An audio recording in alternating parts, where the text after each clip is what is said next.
Kirin stumbles through the neon-lit alleys of the trade station, her breathing shallow, her vision, blurring the burning sensation in her chest, worsening with every step. She has felt this before, the slow tightening of her lungs, the fire creeping through her veins, the crushing weight of weakness overtaking her body.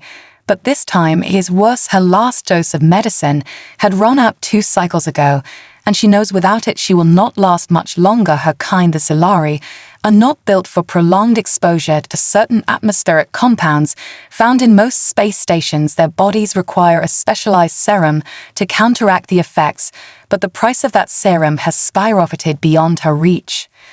Her legs feel unsteady as she grips the cold metal railing along the walkway. Bright holographic advertisements flicker in the air around her, offering luxury food, entertainment, even starship upgrades. But none of them offer what she needs. The trade station is massive, a labyrinth of corridors filled with merchants from every species, all driven by one thing: profit. She pushes forward, weaving through the crowded streets as alien voices shout over one another, trying to sell their overpriced wares. Her vision swims, her hands shake. She forces herself to focus.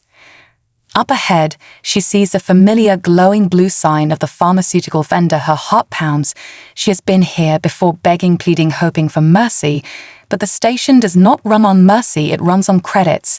And she has barely any left. Still, she has no choice. She steps forward into the store. The air inside is sterile, cold. The shelves lined with bottles, vials, injectors, all neatly organized behind reinforced glass, a precaution against desperate thieves. A reptilian clerk stands behind the counter, his scales glistening under the artificial light. His bored expression barely shifts as he notices her approach.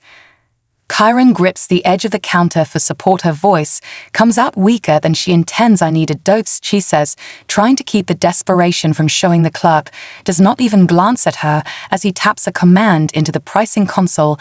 The number flashes on the screen, and her heart sinks. It is even higher than before, triple what she paid last time. She fumbles with the pouch at her waist, pulling out the few remaining credits she has. She knows it is not enough, but she has to try. "Please," she says, "this is all I have. I just need 1 dose." The clerk finally looks at her, his slitted eyes cold and unfeeling. He lets out a low hissing laugh. "Credits only," he says. "No discounts, no charity, no deals. You want the serum, you pay the price. Otherwise, move aside.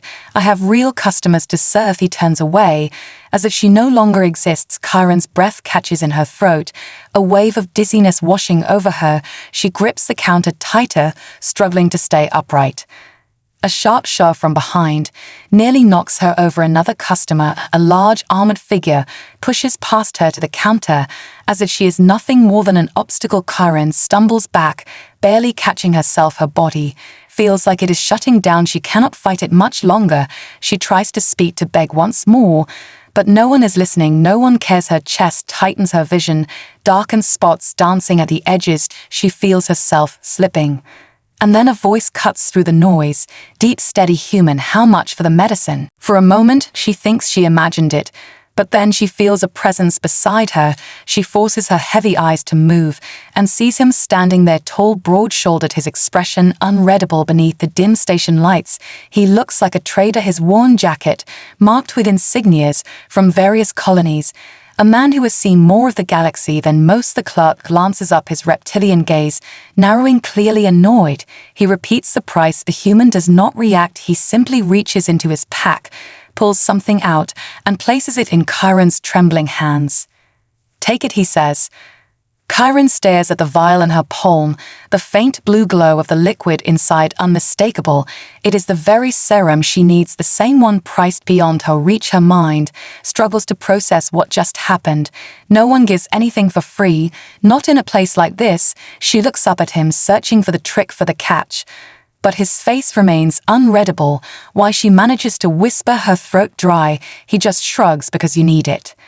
She hesitates, but her body betrays her. She fumbles with the injector, hands shaking before pressing it to her skin. The cool rush of relief floods through her veins. The burning subsides. Her vision clears. The crushing weight on her chest lifts. She gasps, as if taking her first real breath in days. Around them, the marketplace is silent, watching aliens whisper among themselves, stunned by what they have just witnessed. A human helping a Zalari without expecting anything in return.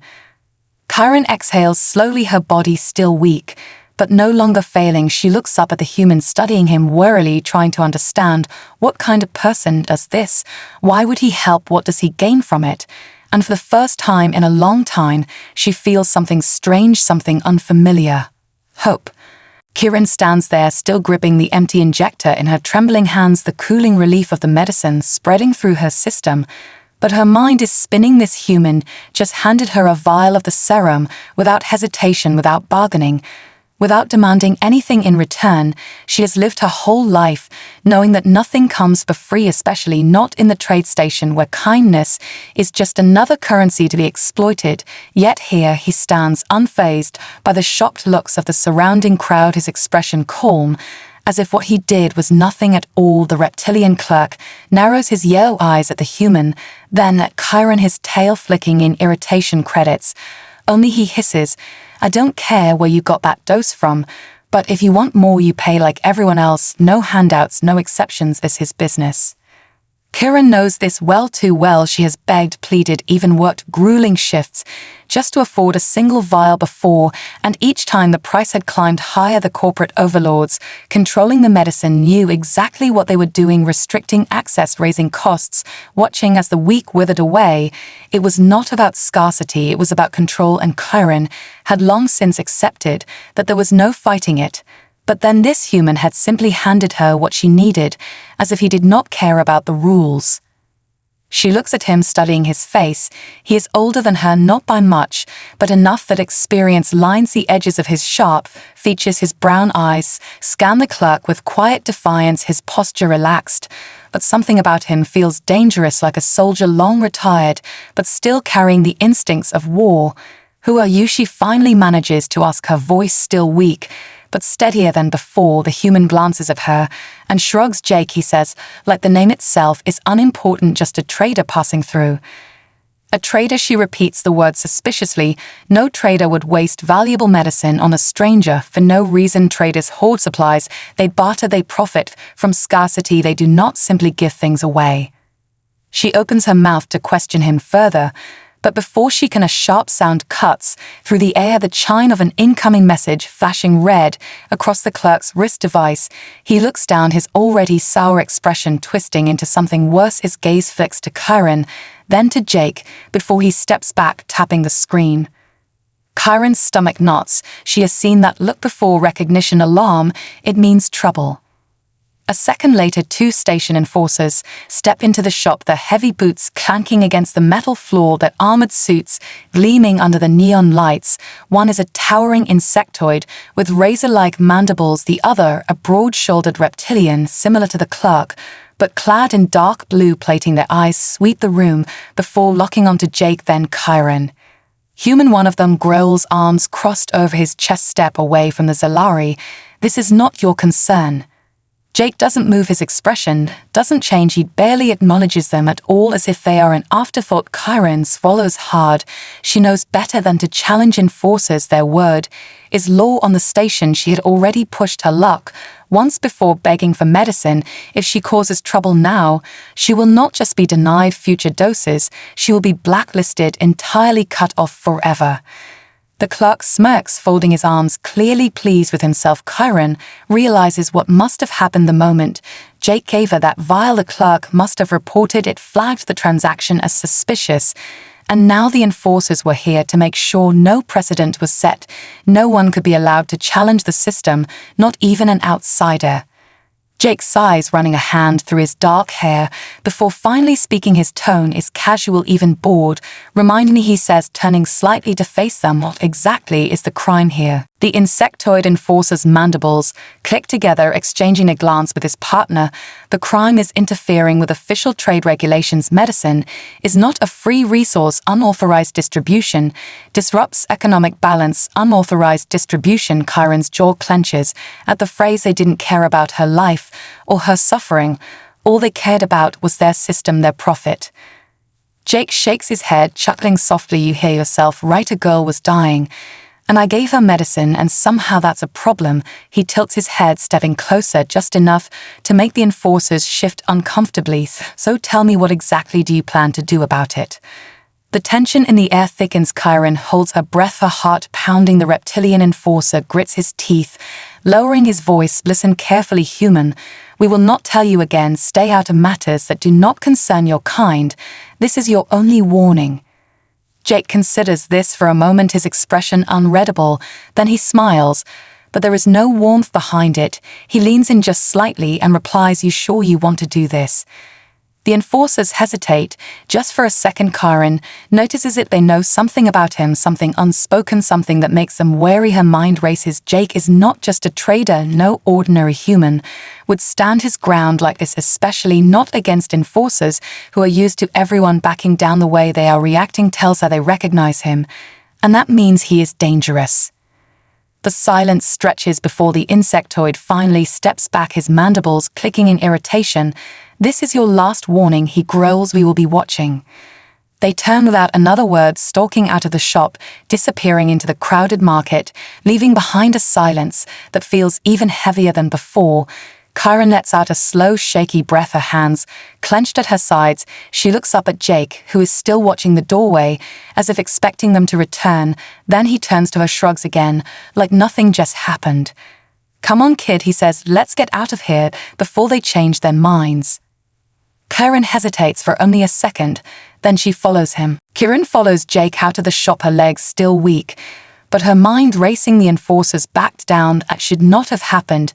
No one challenges them and walks away unscathed. Yet Jake did not just challenge them, he mocked them, and they hesitated. Why? Who is he really?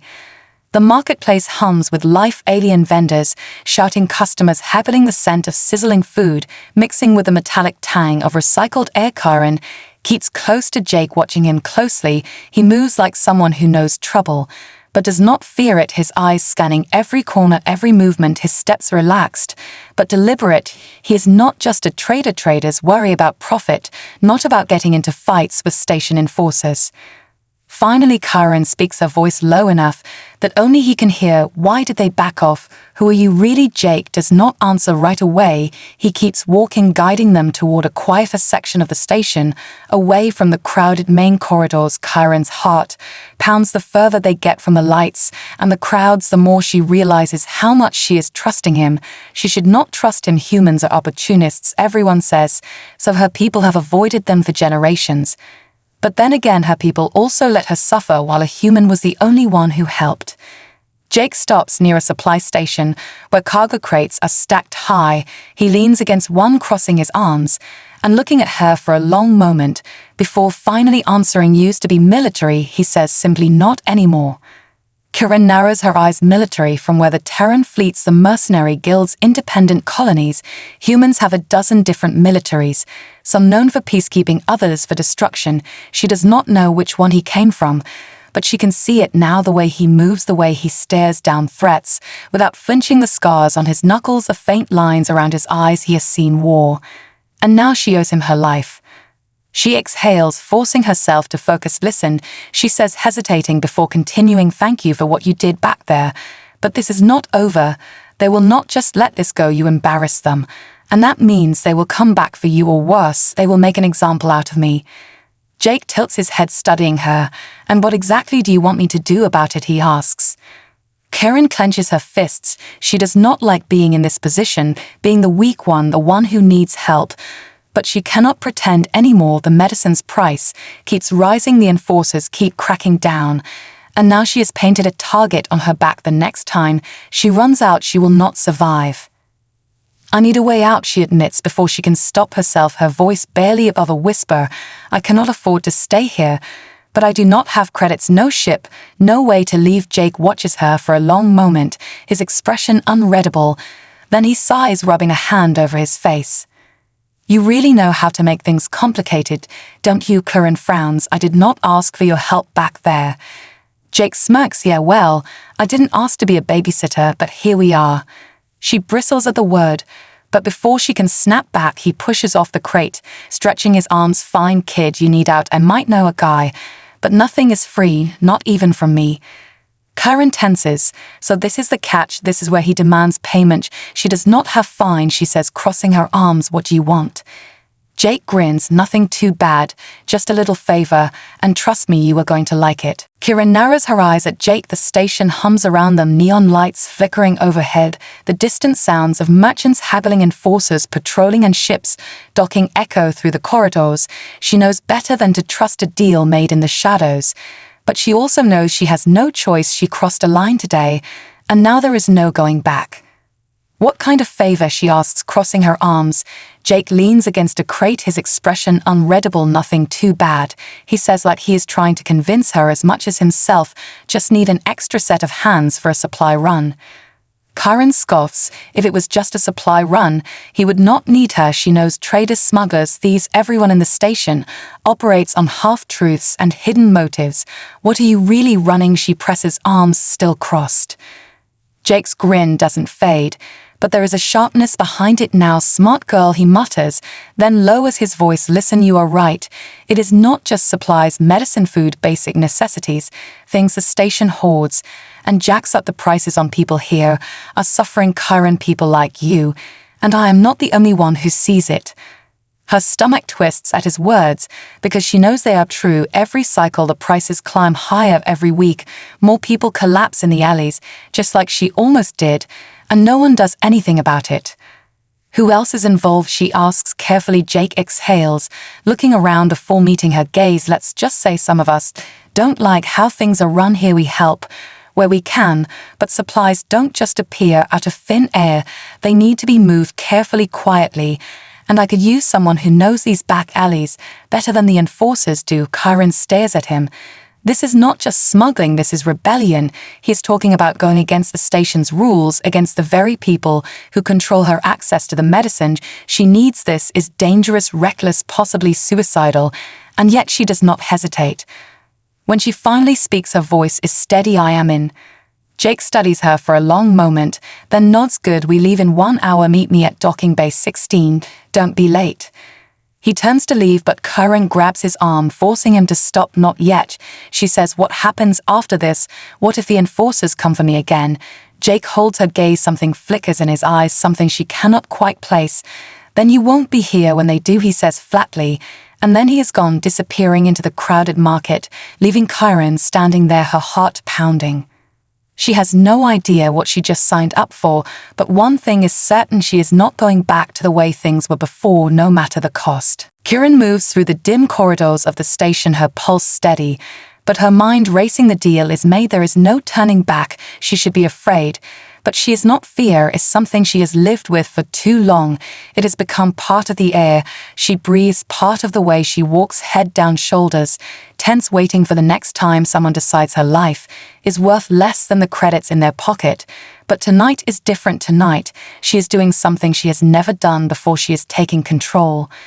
Docking Bay 16 is quieter than the rest of the station, positioned near the lower levels, where security patrols are less frequent, where cargo shipments are processed and smugglers make their deals. The air smells of engine oil, and burnt metal crates are stacked high against the walls, towering shadows under flickering lights. Karen keeps to the edges, her steps careful, until she spots Jake leaning against the side of a small battered freighter. You're early, he says, without looking up from the device in his hands. So are you, she replies, stopping a few feet away. Jake smirks, tucking the device into his jacket. Figured you might change your mind. Thought I'd stick around and make sure you didn't. Karen crosses her arms. Well, I didn't change my mind, so what's the job? Jake gestures toward the freighter. Inside is a shipment of restricted supplies, medicine, food, water, filters, things the station keeps locked up or sells for 10 times their worth. We are moving them to people who actually need them. And how exactly do you plan to get past security? She asks, raising a brow. With a little help, Jake says, nodding toward a figure emerging from the shadows. Karen tenses immediately. The newcomer is tall, lean, with dark gray skin and glowing blue eyes. A Solari, a species known for their ability to manipulate energy currents. Their kind rarely involve themselves in human affairs or station politics, which means this one is either desperate or dangerous, maybe both. This is Varen. Jake says he's going to make sure we get through security unnoticed. Varen studies her, his gaze unreadable. She is new, he says, voice smooth like static in the air.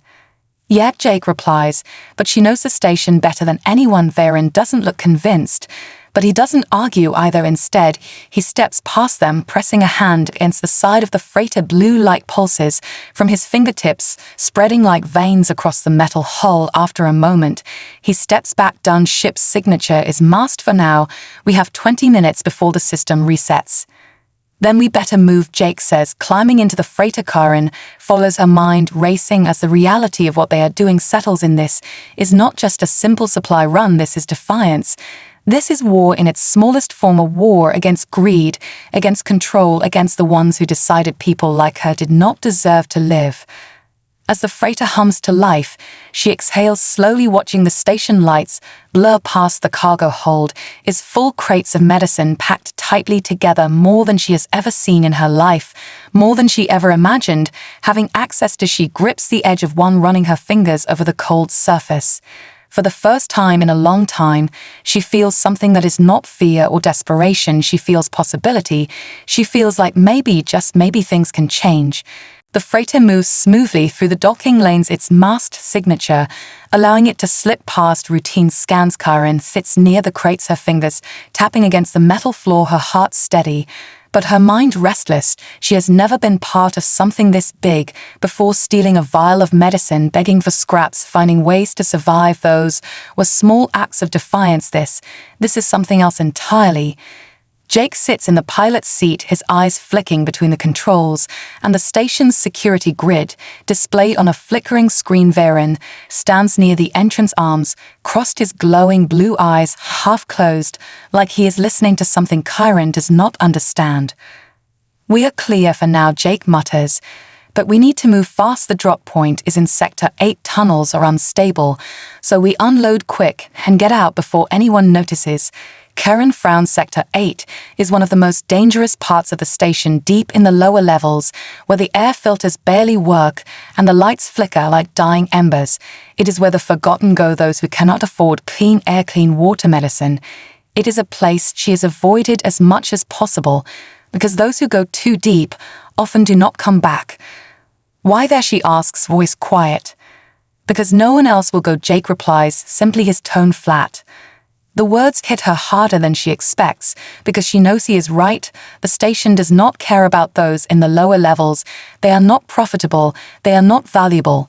They are just ghosts in the dark, struggling until they disappear. And Karen realizes this run is not just about smuggling, it is about giving those people a chance to fight back, even if it is only for one more day.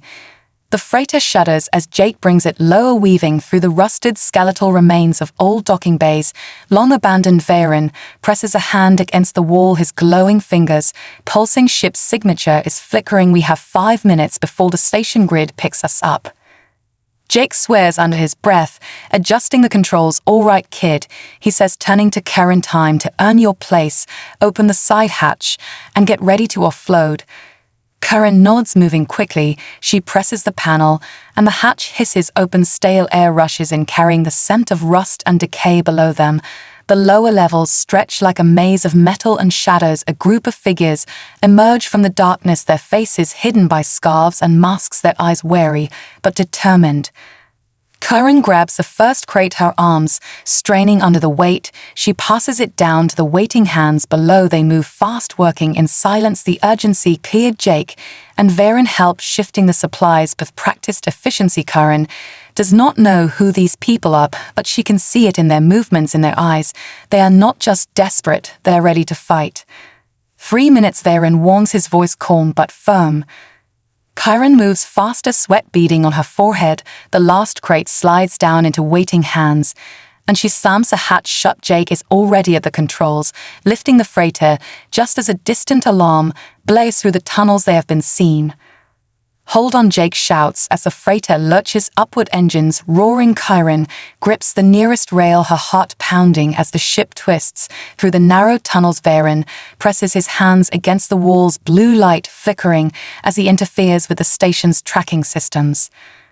Karen can hear the distant echo of security forces moving in. She closes her eyes, gripping the rail tighter as the freighter pushes forward. If they get caught, this will not end with a simple warning. This is treason, and the punishment is death. The freighter shakes violently as Jake forces it through the tight passageways of the lower levels.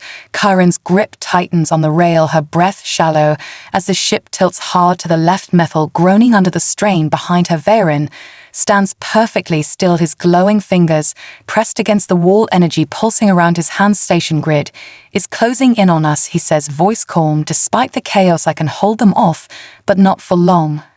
Jake curses under his breath, flipping switches on the control panel. Hang on, he mutters, adjusting their trajectory. Karen watches the screen flashing red signals, security ships moving in fast, cutting off every available exit. She swallows hard, her mind racing. They were supposed to get in and out unnoticed, now they are being hunted. Varen exhales sharply, lifting his hands away from the wall, his eyes glow brighter, and Karen can feel the air shift around them, energy hums crackling against the metal hulls. Suddenly, the ship jerks forward, its speed doubling, the security grid scrambling as Varen distorts their signal. For a brief moment, they vanish from the station's scanners. There's a gap, Jake says, gripping the controls. We make it through now, or we don't make it at all. Do it, Karen says before she can stop herself, her voice firm. Jake grins, pushing the thrusters to full power. The freighter surges upward through the station's labyrinth of tunnels, the walls blurring past them. Karen can feel the heat from the engines pulsing through the floor. Security ships are still behind them, but the gap is real, just wide enough for one desperate escape attempt. Hold on, Jake shouts again, and then the freighter spins, rolling through the narrowest opening Karen has ever seen. Her stomach lurches, but she forces herself to stay focused. 1 second, 2 seconds, 3. Then they burst into open space, the vast black expanse stretching out before them, the station's exterior shrinking behind them. Security ships still inside, still searching, still too slow. We are clear, Jake exhales, dropping the ship's speed back to normal. We did it.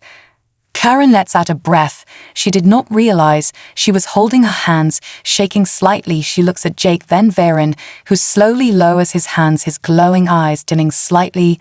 Not bad for your first run, Jake says, glancing at her. Karen nods, her pulse still racing. She turns her gaze back to the station, its lights flickering like distant stars. For the first time in her life, she is on the other side. She is no longer trapped, no longer waiting for permission to live, no longer begging for scraps. She helped something bigger than herself, and she is still alive. What now? She asks, her voice quieter than before. Jake smirks. Well, we just pissed off a lot of people, so I would say now we keep moving. Varen nods, adjusting the cuffs of his jacket. The station will be on high alert for the next cycle. We need to disappear for a while. Karen exhales, steadying herself. Then let's go, she says, her voice stronger now. Jake chuckles, shaking his head, but there is something in his eyes, something like approval. Yeah, let's go. The freighter turns away from the station, its engines humming as it slips into the void. Ahead of them is the unknown, but for the first time Karen is not afraid. The freighter hums as it moves through the darkness of space, the station now just a distant cluster of lights fading behind them. Karen sits near the cargo, hold her back against the wall, her hands still shaking, though she does her best to hide it. She should be terrified. They'd barely escaped with their lives. The station security will be hunting them, and she has no home to return to yet. All she feels is something unfamiliar, something dangerously close to hope. Jake leans against the control panel, arms crossed, watching her with an amused look. You holding up all right, kid? He asks. Karen exhales, steadying herself. I am fine, she says quickly, too quickly. Jake smirks. Yeah, sure you are. Varen sits near the ship's entrance, his glowing eyes half-lidded like he is meditating, but Karen can tell he is still listening, still aware of everything around him. The way he helped them escape, the way he manipulated the station's grid without breaking a sweat. It makes her wonder why someone like him is here with them, risking his life for a few crates of stolen supplies. Why do you do this? Karen asks, looking at Varen. You could be anywhere doing anything. Why this? Varen opens his eyes, studying her for a moment before he speaks. Because power means nothing if it is not used to help those who have none. Karen blinks, caught off guard by the simplicity of his answer. Jake snorts, shaking his head. Yeah, well, some of us just enjoy making trouble, he says with a grin. Karen looks between them. She is still trying to understand them, to understand why they fight, why they risk everything for people who will never know their names. She spent her whole life being told that no one helps for free, that everyone is looking for something in return, yet here she is alive because a human gave her medicine, because a stranger used his gifts to protect them, because a group of outcasts decided to fight back. So what happens now? She asks. We cannot go back to the station, not yet. Note Jake agrees, stretching his arms. Station security will be crawling over every inch of that place, looking for us, so we lay low for a while, find another job, keep moving. That is how this works. Kiran frowns. What about the people we helped? What if the enforcers go after them? They will, Varen says simply, but they are ready for it. This is not the first time we have done this, and it will not be the last. Every time we help someone, we give them the tools to stand on their own. Chiron wants to believe that she really does, but she also knows how ruthless the enforcers can be. She has seen what happens to those who step out of line, and now she is one of them. She is a target, and she has no idea how to be anything else.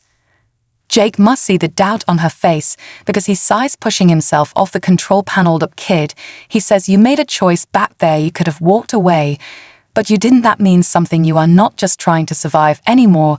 You are trying to do something more, and yeah, it is dangerous, but so is doing nothing. Karen looks at him, really looks at him, and for the first time she understands Jake is not just some smuggler. He is not just a troublemaker. He is someone who has been fighting for a long time, someone who has seen the worst of the galaxy and decided to fight anyway. She nods slowly. Okay, then what is the next job? Jake grins. That is what I like to hear. The freighter drifts through the dark, endless expanse of space, its engines humming softly. Karen watches the stars through the viewport, their cold, distant light, making her feel smaller than ever before.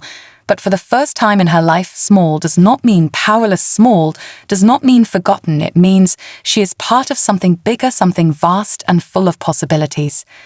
Jake stands at the control panel, scanning through a list of potential jobs, his fingers tapping idly against the screen. Varen sits cross-legged near the entrance, his eyes closed, his breathing slow and steady. Karen does not know if he is meditating or simply resting, but there is a calmness about him that makes her uneasy, as if he has already seen the future and is waiting for the rest of them to catch up.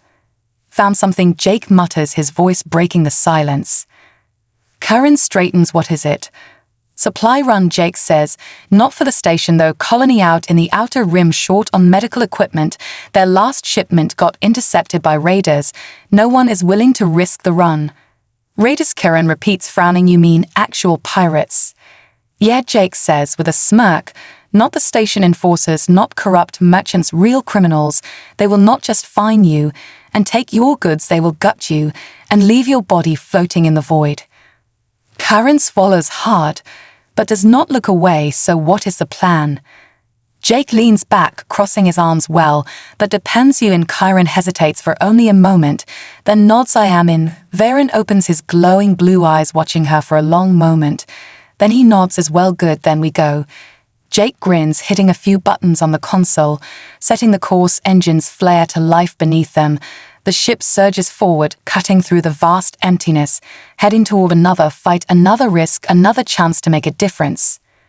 Karen leans against the wall, closing her eyes. For just a moment, she thinks of the station, of the people they left behind, of the ones who will wake up tomorrow with medicine they could never afford, of the ones who will fight back. Because now they have a reason to hope. She thinks of all the times she was told to stay silent, to accept her place, to never ask for more. And she knows she will never go back to that life. This is who she is now, a fighter, a smuggler, a rebel. A human saved her life, and now she will spend the rest of it making sure that choice was not wasted.